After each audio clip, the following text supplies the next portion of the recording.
تمام انبیاء کو اللہ جل شانہ کسی کو کسی علم سے نوازا، کسی کو کسی علم سے نوازا، کچھ کچھ حصہ اللہ جل شانہ ہر وقت کے نبی کو، پیغمبر کو عطا کرتے رہے۔ حضرت آدم علیہ السلام کو وَعَلَّمَ آدَمَ الْأَسْمَاءَ كُلَّهَا، اپنے علیم صفات میں سے کچھ حصہ حضرت آدم علیہ السلام کو عطا کیا، انہیں علم سے نوازا۔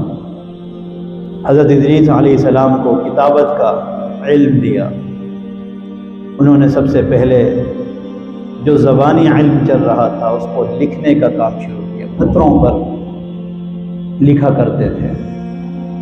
حضرت نوح علیہ السلام کو حرام حلال کی تمیز دی، یہاں تک کہ لکڑی کا ایسا علم عطا کیا کہ لکڑی سے کیسے حضرت نوح علیہ السلام نے کشتی کو تیار کیا۔ حضرت ابراہیم علیہ السلام مناظر تھے، مناظرہ کرنے والے، تبلیغ کرنے والے، دعوت ایسی دینے والے، بہت خوبصورت انداز سے اختلاف کی بات کو سنتے اور بڑے مدلل انداز سے انہیں جواب دیتے۔ اسی طرح حضرت یوسف علیہ السلام کو خوابوں کی تعبیر کا علم دیا، کیسے خوابوں کی تعبیر کا علم دیا، یہاں تک کہ غلام بنے، کس طرح زندگی گزاری، اسے علم نے ایک وقت پر سردار بنا دیا، قبیلے کا بڑا بنا دیا۔ اسی طرح بہت سے انبیاء کو طرح طرح کے علم دیے گئے۔ حضرت داؤد علیہ السلام کو زرع بنانے کا، جیسے وہ قرآن میں ذکر ہے نا، وَعَلَّمَ لَهُ الْحَدِيدَ، حدید کہتے ہیں لوہے کو نرم کر کے یعنی کہ زرع بنایا کرتے تھے، جو جنگوں میں استعمال ہوا کرتا تھا، جو سینوں پہ لوگ کودتے پہنتے تھے، تیر یا تلوار کا وار کام نہ آئے۔ اللہ جل شانہ نے یہ علم دیا۔